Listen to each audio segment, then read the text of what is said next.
بسم اللہ الرحمن الرحیم۔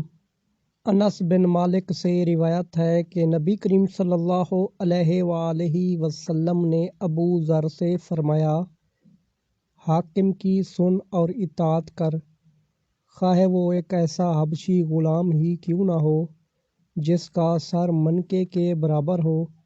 صحیح بخاری حدیث نمبر 696۔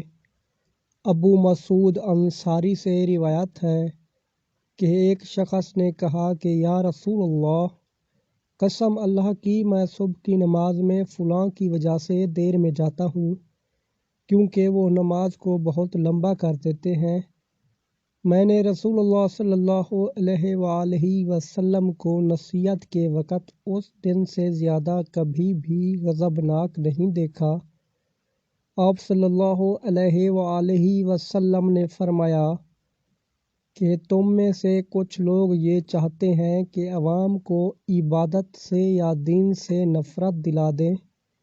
خبردار، تم میں لوگوں کو جو شخص بھی نماز پڑھائے تو ہلکی پڑھائے، کیونکہ نمازیوں میں کمزور، بوڑھے اور ضرورت والے سب ہی قسم کے لوگ ہوتے ہیں۔ صحیح بخاری حدیث نمبر 702۔